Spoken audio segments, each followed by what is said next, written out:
Today we are going to discuss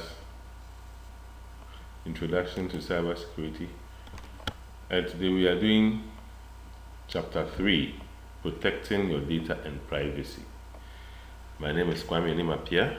I'm a Cisco Certified Academy Instructor and also the Chief Executive Officer for QAPS Networks Training Academy here in Ghana. You can find us on www.kntagh.org and on our Facebook handle at QAPS Networks. The sections and objectives for this course are for us to look at topics like protecting your data, and under that we are going to explain how to protect devices from threats. We're going to explain how to protect your devices and network. We're going to describe safe procedures for data maintenance. We are also going to explain how to safeguard your privacy. We're also going to describe strong authentication methods. We will describe safe online behaviors. Protecting your computing devices. Keep the firewall on. That is, prevent unauthorized access to your data or computing devices. Keep the firewall up to date. Use antiviruses and spyware to prevent unauthorized access to your data or computing devices. Also, only download software from trusted sites and keep software up to date.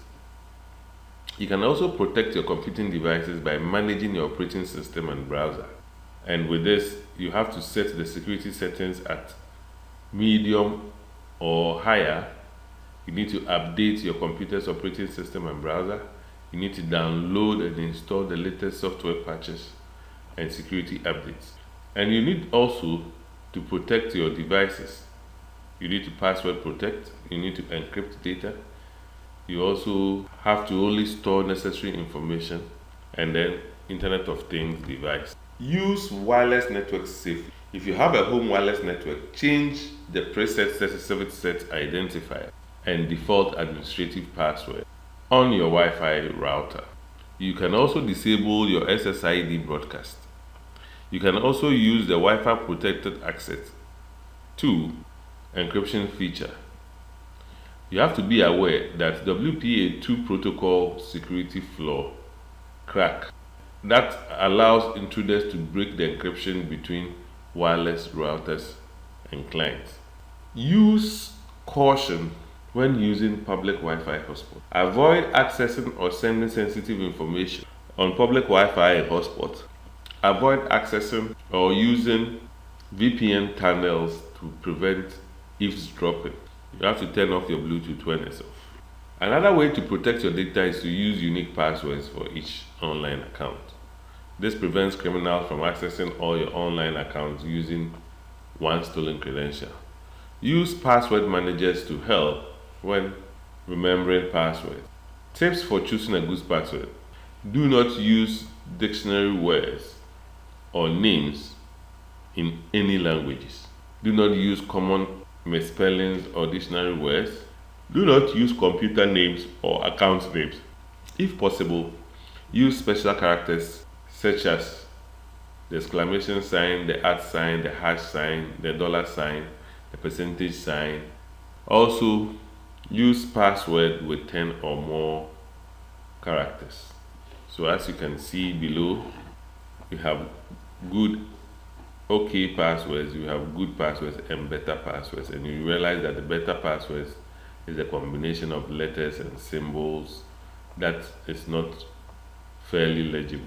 Use passphrases rather than a password. Tips for choosing a good passphrase. Choose a meaningful statement to you. Add a special character. The longer, the better. Also, avoid common or famous statements, for example, lyrics or popular songs. Summary of new NIST guidelines. 8 characters minimum in length, but no more than 64 characters. No common, easily guessed passwords such as ABC123. No composition rules, such as having to include lowercase and uppercase letters and numbers. No knowledge-based authentication, such as information from shared secret questions, marketing data, transaction history, etc. Improve typing accuracy by allowing the user to see the password whilst typing. All printing characters and spaces are allowed. No password hints. No periodical or arbitrary password expiration. How do you maintain your data? Encrypt your password. Encrypted data can only be read with a secret key or password. Prevent unauthorized users from reading the content. What is encryption?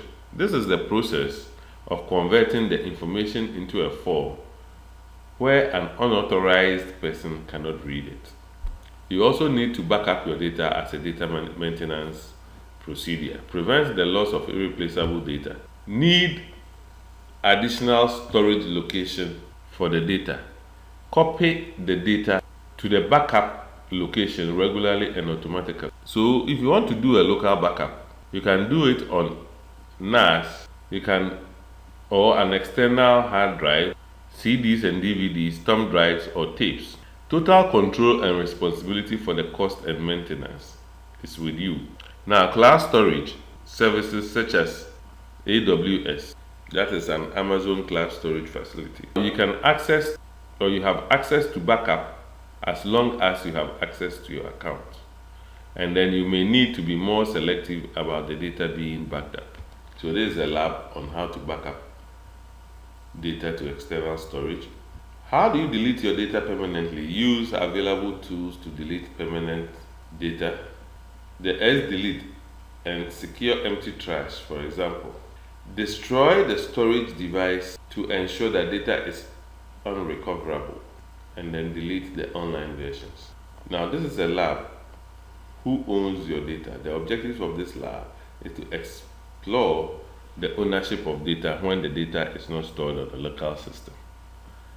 So the first part is to explore the terms of service policy. The second part is, do you know what you signed up for? The background scenario says that social media and online storage have become an integral part of many people's lives. Files, photos, and videos are shared between friends and family. Only collaboration and meetings are conducted in the workplace with people who are many miles from each other. The storage of data is no longer limited to just the devices you have access to locally. The geographical location of storage devices is no longer a limiting factor for storing or backing up of data at remote locations. Now, in this lab, you explore the legal agreements required to use various online services. You will also explore some of the ways you can protect your data. So this is a complete lab that I'm going to send to you for you to be able to know who owns your data and be applicable to some of the requirements. How do you safeguard your online privacy? To be able to do that, you need strong authentication. And an example is two-factor authentication. Here, popular online services use two-factor authentication. You need a username, password, or PIN, and a second token for access. Physical objects, credit card, ATM card, phone, or fob. And then a biometric scan, fingerprint, palm print, as well as facial or voice recognition. The OAuth 2.0 is an open standard protocol that allows an end user credential to access third-party applications without exposing the user's password. So this acts as a middleman to decide whether to allow end user access to a third-party application. Do not share too much information on social media. Share as little information as possible on social media. Do not share information such as birth date, email address, phone number. You also need to check your social media settings.